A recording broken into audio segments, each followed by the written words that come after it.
скоро 30 години Алек Нумовски е дел од светската и македонската модна сцена. Овој декември, заедно со неговата партнерка Надица Георгиева, прават 20 години од формирањето на агенцијата Model Sin, период во кој што имаат многу интересни приказни за раскажување. Денеска, на моје огромно задоволство, гостин во студиото на Репортер. Алек, добре дојде. Добре ве најдов, Андријана. Како што кажа во самата најава, со Надица Георгиева работите професионално веќе 20 години. Декември е месец кога ја формиравте агенцијата Model Sin. Точно, 2000-та. Дали на почетокот, кога решивте дека ќе правите модна агенција и дека ќе се занимавате сериозно со модата во Македонија, помислувавте дека ќе обстоите волку долго? Не, никако. Тоа почна така многу спонтано, интересно, на идеја на тогаш газдата на Јукан Живко Груевски. Тој ни сугерираше во принцип зашто не имаме преубав простор, доле е Јукан шопинг центар, горе би било прекрасно да има една модна агенција каде што ќе се соберете, каде што ќе работите и такви работи. И така се случи многу така, брзо. И ние првенствено со Надица кога разговаравме, ни беше идејата што повеќе да пласираме наши модели во странство. Тоа ни беше заедничката идеја, бидејќи незиното огромно искуство и моето, кога разговаравме, свативме дека имаме огромен потенцијал на млади луѓе кои навистина заслужуваат шанса да бидат негде таму горе и да работат професионално. Дали сега вака после 20 години, кога веќе разговаравте со Надица дека имате големи јубилеи, дали се потсетивте на почетоците, на времињата кога почнувавте, кога не знаевте што ќе се случува? Ние 2000-та ја отворивме и таман почнавме некако да работиме. 2001 се случи војната, па моравме така малце да паузираме, па после пак од почеток и така некако, меѓутоа, како да речам, ние работиме со љубов пред се голема и секогаш сакаме да како да речам, да истражуваме и да бараме нови лица. И тоа се случува секојдневно, нон-стоп. И така да до сега можеме да се пофалиме со доста голем број на модели кои ни работеле во странство и кои се уште работат. Да, вие константно и ни испраќате на нас, новинарите, соопштенија за успесите што ги имаат вашите модели. Па да, затоа што сме горди и сакаме тоа да го споделиме, да. Меѓутоа, колку беше тешко на почетокот кога почнувавте да ја работите агенцијата, да им влеете некаква доверба и на момците и на девојките кои што доаѓаат да работат кај вас, прво значи доверба дека ќе се грижите за нив, меѓутоа и да им најдете работа и во Македонија и во странство? Тоа е голем, како да речам, голем пат. Првенствено затоа што тие млади луѓе кои доаѓаат, тие се практично деца, имаат 13, 14, 15 години и им кажуваме од сам старт дека тоа не е работа преку ноќ и дека ништо не може да се случи наеднаш и дека за све треба време и да се работи, како викаат, степ бај степ. Значи, мора прво да го поминат тој, како да го наречам, едукативен процес. Така некако ќе му дојде од 2 години. Мора да работат тука, да стекнат навика, да видат како е да си професионалец, да се грижат за себе, да вложуваат во себе, па тек после ќе се случи тоа што треба да се случи, затоа што ние работиме со многу со странски агенции, најчесто и доаѓаат агенциите од Белград или Загреб кај нас на кастинг кога треба. Меѓутоа, моделите знаат што ги чека. Ние ги спремаме и им кажуваме како треба да се одвива една кариера. Па верувам дека поголемиот дел не слуша. Се јавуваат за совети? Се јавуваат. И кај тебе и кај Надица, претпоставам. Се јавуваат, да. Па, тој однос мора да го имаме. Ние сме како матична агенција и се нарекуваме матични агенти. И секогаш кога има некаков, проблем или било што кога ги интересира или нешто, сепак треба да не прашаат, да не консултираат, за да им објасниме како оди тој процес. И тоа е уствари најдоброто ако го воспоставиш тој однос со моделот, една взаемна доверба. Колку е смената модата во изминатиот период, не само модата, туку и лицата кои што се бараат и на светската сцена и кај нас во однос нели на изгледот, на стилот, на типот на луѓе. Претпоставам дека еволуира низ годините, меѓутоа Да, различно е. Доста е различно. Па ние се сеќаваме на 90-тите кога беа нели сите овие топ моделите и колку нивните ликови се нели онака стаени како треба да изгледаат уствари топ моделите. И сега после тоа све се промени, самата модна индустрија бараше промени и дури они менуваат и сезонски. Може за 6 месеци ако бараат сега еден тип на модел, после 6 месеци нешто сосема друго. Бараат некако повеќе андрогени модели. Барем ја така тоа го доживувам.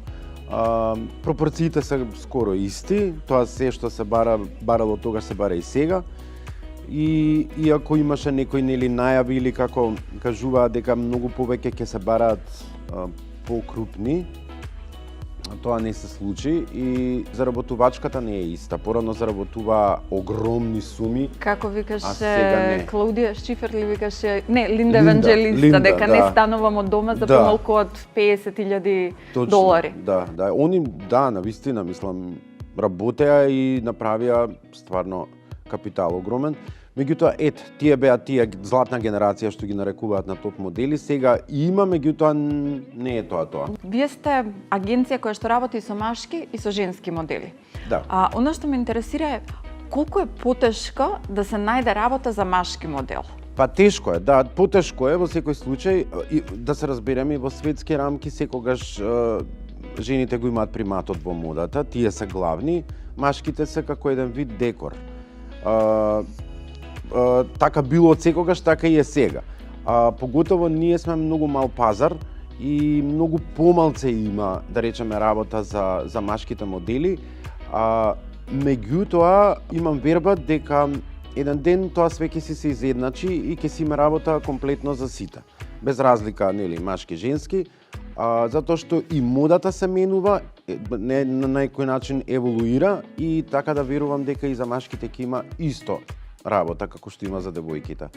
Ти на самиот почеток кажа дека во вашата агенција поминале огромен број на модели и дека на вистина голем дел од нив успеале да постигнат нешто во странство, да се најдат на насловни страници, на модни реви. Постојат ли модели од Македонија на кои што сте ти и Надица особено горди, што биле дел од модел сцени, што кариерата им почнала од тука? Па да, мислам голем број се и сега многу ми е непријатно зашто ако набројам мораш некој име да ми кажеш. Да, нормално да, меѓутоа да не се најдат другите нели увредени. Меѓутоа еве како најуспешна и најреномирана и најпозната и така ќе ја спомнам Елена Реј. Мислам се еве за да не нели кажувам и други, Елена е веќе со нас од, па не знам, сигурно веќе 10-11 години. Незината кариера почна некаде, мислам дека 2008-2009 и направи на вистина огромни успеси, на вистина. Значи, прво нема дизајнер за кој не работеше, второ немаше, не знам, кампања што не ја фати и така да на неја сме посебно горди. Кое мислиш дека беше најубавото време за мода во Македонија? Бидејќи си стварно долго време на сцената кај нас. Па лично за мене 90-тите. Лично за мене, затоа што тогаш ми беше највеќе бев внесен тогаш во тоа време, највеќе патував, највеќе работев, тогаш почнав уствари со модата благодарение на Надица Георгиева.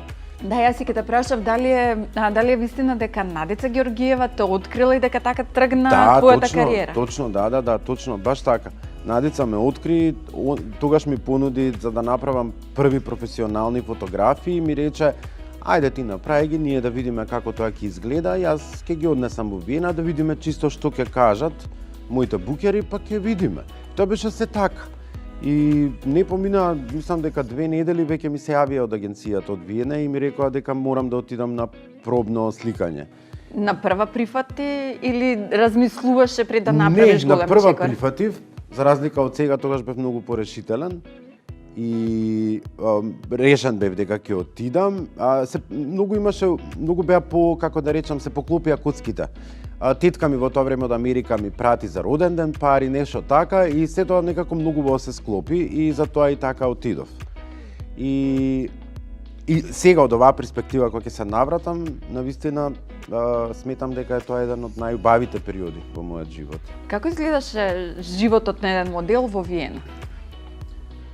Мене искрено ми беше преубаво. Прво, за прв пат работев со луѓе кои не сум ни сонувал дека можам, нели, да ги запознавам. Луѓе од цел свет, патувањата се исто многу одличен момент, затоа што денес си во Виена, утре си во Лозано, задутре си во Будимпешта, па Минхен, и тоа све е така. И динамиката беше многу друга, меѓутоа и се беше некако порелаксирано. Не беше вака. Колку време остана? Колку време работеше 2,5 години. Во тој период? Значи не е многу краток, не е ни премногу долг, меѓутоа постои ли некоја анегдота на која што се сеќаваш, која што сакаш да ми раскажуваш на пријателите за нешто ете што ти остана од времето кога работеше таму? Да, па добро, еве, две се, кратко ќе кажам. Првата е кога само што дојдов уште мислам дека првите 2-3 дена, само што да речам прошетав на главната улица во Виена, се сврти во излогот и ја гледам Надица како рекламира накит. И тоа ми беше вау, ми беше она фантастично. И реклама од Надица? Реклама, добра. да. Надица беше во тој момент тука. И тоа го видов и ми беше као вау. И особено бев среќен и горд. И втората беше кога сликав за Стефанел, мислам дека на Марија Хилферштрасе, не се сеќавам, као каталог нешто, надвор, пред самиот објект сликавме, бевме повеќе модели и знам дека во позадина две девојки поминаа и едната и вика на другата: "Абе, оној не ти личи на Алек од Скопје?" И таа вика: "Не бе, нешто тие нема шанси." Се сврта? И јас само слушнав, ама не изреагирав нормално, пошто си бев на сет и толку си отидоа. И тие се две као работи што ги памтам поинтересни. Како се случи аудицијата за спот на Дженет Джексон, заради тоа што некаде прочитав дека си бил дури на аудиција за да се најдеш во спот на Дженет Джексон? Да, точно, во Минхен се случуваше тогаш. Имаше огромен кастинг и од сите агенции праќаат модели.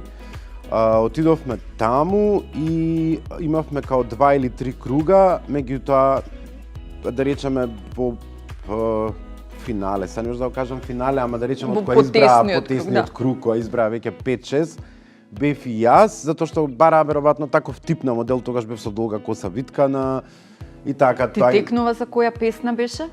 Мислам дека That's the way the love goes. Во кој што се појавува и Дженифер Лопес.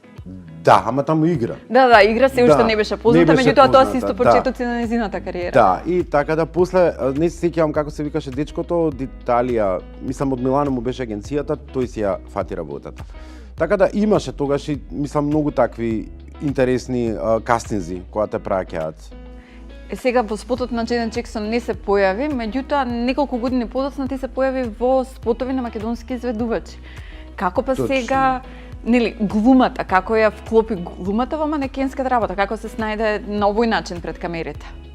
Па добро, ја у принцип сега како да кажам ќе прифатам најверојатно кај некој што ми е окей, што ми е фино, што ми е релаксирано, што имам нели убава енергија со кој можам да си работам, така да веројатно и тоа беше пресудно за да прифатам. А инаку пред камерите сум си јас слободен затоа што тоа ми е од мал некако. Да, тоа ќе те прашувам сега следно. Од мал сум навикнат затоа што прво бев член на детска радиодрама и долги години првенствено бев во радио, па ги снимав тие за деца емисии, шарена емисија нај како беа, не знам. Па тука соработував со огромен број на фантастични актери од тоа време и тоа некако спонтано си дојде и после тоа почнав по серии да глумам и така, некако. Да, тоа е уствари она што јавноста не го знае за тебе. Мал дел од луѓето знаат дека ти како дете се занимаваше со глума. Точно. И дека беше првиот Зоки Поки. кој што играше во серијата, меѓутоа дека имаш глумено и покрај Петре Прличко. Точно. Како беше да се глуми со бардот на македонското глумиште? Дали се сеќаваш на сцените со него, на муабетите што ги правевте, иако нели постои огромна разлика во генерации, меѓутоа Петре Прличко е, нели? Да, јас покрај него се осеќав многу релаксирано, затоа што знаеше да ти ја пренесе таа убава енергија и дури на моменти не знаев дали се уклучени камерите или не се уклучени, што толку беше он опуштен и пријатен за да мене ми ја пренесе таа енергија и јас да си се осеќам нели убаво. Меѓутоа Петар Прличко е легенда, мислам нема што да се каже. Мене само ми е огромно нели искуство што бев у тој период покрај него. Можеше да се научат многу работи, меѓутоа ја бев и навистина многу мал. Зошто се откажа од глумата? Па не се откажав, него тоа некако си дојде спонтано. Обично до некои години сме членови на таа детска радиодрама, да речам до 13, 14, 15 и после веќе некако секој нели тргаме во средно училиште и секој си го наоѓа патот, така да ја веќе и пораснав и тоа беше као неминовен процес. Сега после тоа нели добро е, може ако сакаш имаш желба да отидеш понатаму на ФДУ, нели да се. Меѓутоа јас сепак се открив дека ми е поубаво да си бидам во манекенските води. Во модниот свет, да. Оваа година се снимаше Зоки Поки. Се Да, направи да, ремейк слушнав, на серијата. да. Дали успеа да изгледаш некој од епизодите? Дали те врати во времето кога ти го глумеше Зоки Поки? Не сум изгледал, не сум видел ништо. Меѓутоа сега сигурно е тоа све многу сменето. Прво и самите диалози се сигурно направени многу помодерни. Сега тоа време со ова има поминато нели долг период. Сигурно тогаш биле по, да речам како, не знам, по така. По-детски. По-детски, да, баш така да кажам. Сега веќе и децата се нели многу понапред и сите тие работи и верувам дека позрели и верувам дека и диалозите им се ни веќе по Колку различни. години имаше кога снимаше Зоки Поки? Па мислам 10-11, така некако. Ти беше тешко да ги научиш репликите, да се снајдеш пред камерите, забораваше? Па ја и многу не се сеќавам, знам дека Катерина Крстевска ми беше мајка, доктор беше, сега нема ни да ми текне. Добро, сите бе актери од тоа време, големи актери, ми помага многу често, тоа знам дека се сеќавам дека ми помага. Ако некоја сцена или не се сеќавам на реченицата или како и да е, знам дека ми помага. И останато ми е како ептен забавен период. Твојот лик се најде на корица на книга, на криминалистички трилер, мислам, кој што беше пласиран во Америка. Точно. Како се случи таа соработка? Да сликаш специјално за книга? Па ја и не сликав специјално. Да? Баш се случи многу спонтано. Во тој период се сликав во студиото кај Владо Георгиев. За некој наш портал правев интервју и они сакаа да го постигнат моментот да изгледам како Джеймс Бонд. Така се некои фотографии што излегува во тоа време. Да, намера. И од кога ние све тоа направивме со Владо и сликавме, ми спомна дека да останам уште малку да ми направи некои поразлични слики, исто во тој нели фазон, меѓутоа поразлични слики и ми рече дека ќе ги стави на сток. Фото. Во тој момент и во тоа време ја појма немав, не знаев ништо е сток. Да, фотографии кои што се продаваат преку ништо не знаев, интернет. нит ме интересираше, му реков важи, нема проблеми, ја така си испосликав све. За после да месец, два, три од кога помина нели сето тоа, Владо почна ми ги праќа сите можни линкови каде што ги купиле сите слики, од каде све. И така уствари дознав дека една книга има во Минхен или во Берлин, втората беше во Америка, третата не знам во Литванија, ги испокупија, сите тоа све така се случи спонтано. И знам дека пред 3 години ми се јави Елена Реј од Њујорк и ми вика ја те гледам на книга и да знаеш те купив. И викам добро, супер, конечно донеси ми ја. Ми ја донесе, да. Благодарение на Елена Реј си ја добив книгата. Иако си во модната индустрија скоро 30 години и еве корицата на книгата има. Да. Иако си во модната индустрија скоро 30 години, долго време не си пред камерите, односно одбираш работа, се помалку и помалку, повеќе се грижиш за моделите кои што се дел од вашата агенција. Што треба да ти понуди некоја компанија или не знам, некој индивидуалец, за сега да решиш да застанеш и да се сликаш? Да бидеш дел од некоја нивна модна кампања или промотивна? Да, па некако навикнат сум сега веќе работата сама ми се наметнала дека јас нели се грижам за моделите и сакам тие да бидат во прв план и грижат околу нив и изградба на нивно портфолио и сите тие работи, некако така си го гледам нели местото. Се случува, да, ме бараат, ќе ми понудат. Сега прифатив пред известно време, пред месец дена, месец и пол, за пета заштита за животни кампања, затоа што нели тоа го сакам, си го рачунам дека е тоа дел од мене и без проблем прифатив. Треба најверојатно за мене е одлучувачки екипата која го работи тоа, каков е проектот, што е и дали јас се гледам во тоа или не се гледам. И те бараат ли од странство? Се јавуваат ли луѓе со кои што си или агенциите со кои што си соработувал претходно да соработуваш пак со нив, да заминеш на некое сликање 2-3 дена и се случуваше. Сега да речеме последниве години можеби не, меѓутоа пред тоа се случуваше. Доста често знаев да отидам некаде, дали во Тирана, дали во Атина, дали Будимпешта, негде, нешто да усликам на 2-3 дена и да си се вратам. Така да тоа беше почесто порано, сега не, затоа што и јас не сум направил, да речам, апдейт на моето портфолио. Значи немам некој многу нов материјал па да им го препратам за они веќе да го пласираат негде пред клиенти за да ме повикаат. Така да и тоа ми е тешко и немам време. Нели го правам тоа за другите, сега викам кога ќе дојде ред за мене и не морам баш. Ти пред разговорот ми кажа дека сега ти е дури малку понапорно, дека повеќе енергија трошиш заради тоа што не е истото. Многу е напорно. Не знам, јас онака кога размислувам порано дека сум чекал и по 7 сати на кастинг само за да ме види клиентот и дека тоа сум го правил со желба и со волја и мислам сега ми е незамисливо. Добре, како ги пополнуваше тие 7 сати додека чекаше да те викнат? Ништо, се дружиш, многу едноставно, се дружиш со модели од цел свет, си разговараш, правиш муабети, си кажуваш нели кај си бил претходно, што си правил, каде треба да одиш, какви се намерите и секој од другите модели ти кажува нели од кај доаѓа, колку време останува, што има сработено, си ги гледаме буковите, кој за кој има работено. Мислам, многу е интересно, ама да, тоа време, сега веќе не, сега ми е све напорно. Постојат ли трикови за сликање кои што им ги кажуваш на сите твои модели кога почнувате да работите?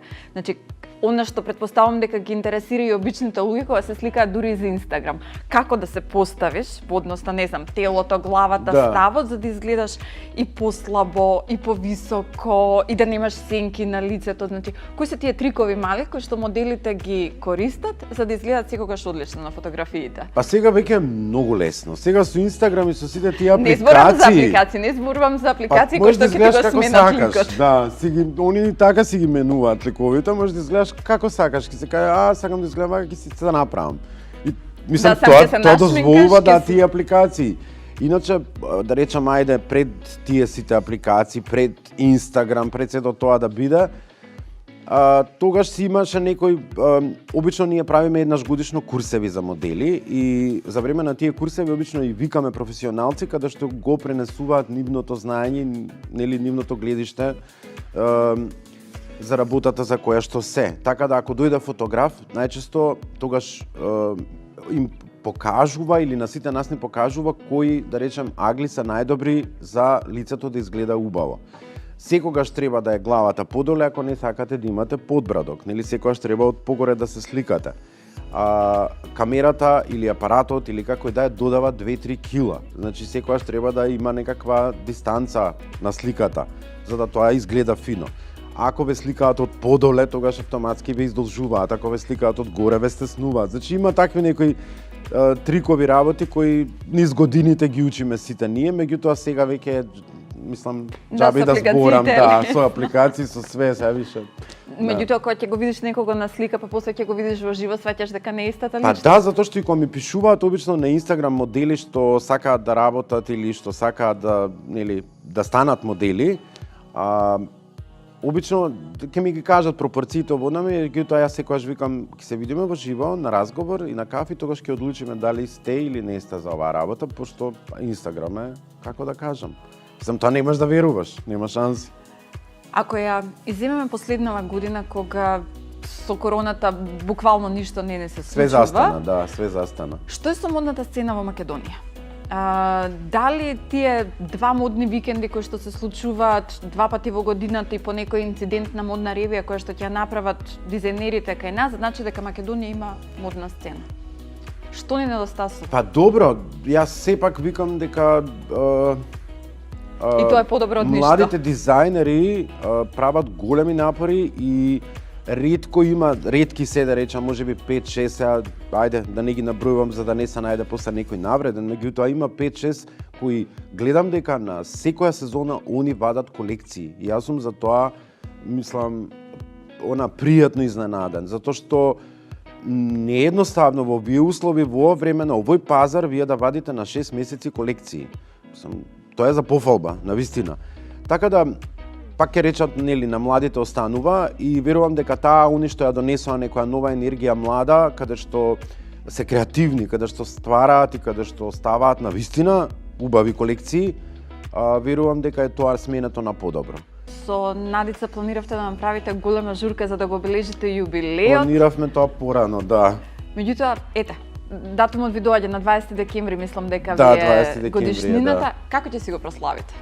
Па Претпоставувам дека ќе направите нешто. Па сега за сега да, нема никакви прослави, ништо не се случува, единствено по социјалните мрежи што ќе да речам можеби ќе објавиме некои слики, можеби некое видео, нешто такво чисто да потенцираме дека на 20 декември ни е 20 години и толку порано да се договаравме и сакавме да направиме огромна прослава пошто е јубилеј и така и меѓутоа се заради ова што се случи се тоа отпадна и се останува само на социјални мрежи по нешто. Или журка до година? Журка до година сме здрави живи. За полнолетство 20. Да, може така, да. Алек, ти благодарам што дојде. Ја ти благодарам многу. Пријатно се осеќав, тоа ми е најубаво. И мене исто и се гледаме во некоја наредна прилика. Се гледаме обавезно. Фала ти.